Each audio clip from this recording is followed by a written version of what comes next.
తెలంగాణ రాష్ట్రం అప్పులు కుప్పగా అయింది చాలక మళ్ళీ సీఎం రేవంత్ రెడ్డి గారు అమెరికా పర్యటన చేసి అక్కడ ప్రపంచ బ్యాంకు అధ్యక్షులు చైర్మన్ని కలిసి సమావేశం జరిపి మాకు అప్పు పెట్టండి అనేది కోరిక మేరకు విజ్ఞప్తి చేస్తున్నారు. మేము ఒకటే కోరుతా ఉన్నాం, ఉమ్మడి రాష్ట్రాన్ని ఏలినటువంటి చంద్రబాబు నాయుడు ఒక మార్కు వేయించుకున్నారు. ప్రపంచ బ్యాంకు ఏజెంట్ అని చెప్పేసి పెద్ద ఎత్తున ప్రజలు పోరాటం చేసిన చరిత్ర కూడా ఉన్నది. ఆ ప్రపంచ బ్యాంకు ఏజెంట్గా మారిన చంద్రబాబు ఇప్పుడు ఆంధ్ర పంపించారు.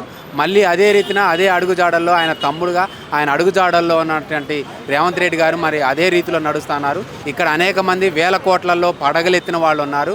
వాళ్ళ నుంచి ట్యాక్స్ వసూలు చేయండి, లేదంటే ఇతరుల పెట్టుబడులు పెట్టనియించండి. కానీ ఎక్కడో అమెరికాకి వెళ్ళి ప్రపంచ బ్యాంకు దగ్గర అప్పులు తీసుకొచ్చి ఇక్కడ అప్పుల కుప్పగా మార్చి పప్పుకూడు తినే పరిస్థితి అనేది తీసుకురావద్దని చెప్పేసి మేము కోరుతా ఉన్నాం.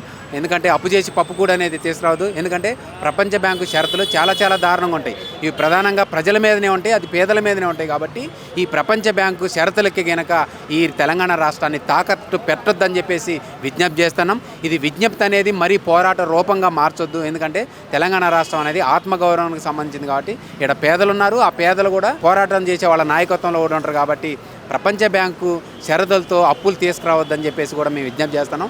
ఇకనైనా ఆ పర్యటన ముగించుకొని ఆ షరతులకు ఏదైతే అప్పులు తీసుకొస్తారో దాన్ని విరమించుకోవాలని చెప్పేసి కోరుతా ఉన్నాం. ఇక్కడ ఉన్న పేదలు, నిరుద్యోగులు ఇట్లా అనేక మంది ఆశావాహులు ఉన్నారు. వాళ్ళ కోరికలు తీర్చే విధంగా ఉండాలి, అప్పుల పేరు మీద అట్లా తిరగొద్దని చెప్పేసి కూడా కోరుతాను. లేకపోతే చంద్రబాబు గతే రేవంత్ రెడ్డి కూడా పడుతుందని చెప్పేసి కూడా మేము డిమాండ్ చేస్తాం. ఒకప్పుడు తెలుగుదేశం పార్టీలోనే ఉన్నారు, అట్లానే విభేదించి కూడా కాంగ్రెస్లోకి రాలేదు. ఇప్పటికే దోస్తులుగానే ఉన్నారు, ఏదో అన్న తమ్ముళ్ళలాగా గురు శిష్యుల్లాగానే ఉన్నారు. కాబట్టి దాని కొనసాగింపుగా ఆయన ప్రపంచ బ్యాంకు పోయి అప్పులు తీసుకురావడం, అదే అడుగుజాడల్లో కూడా పోయి మళ్ళీ ఈయన కూడా పోయి రేవంత్ రెడ్డి నేనేం తక్కువ కాదని చెప్పేసి కూడా ప్రపంచ బ్యాంకు దగ్గర పోయి అప్పులు తీసుకురావడం సరైనది కాదుగా మేము భావిస్తున్నాం. ఇది మానుకోకపోతే ఉద్యమం తప్పదు.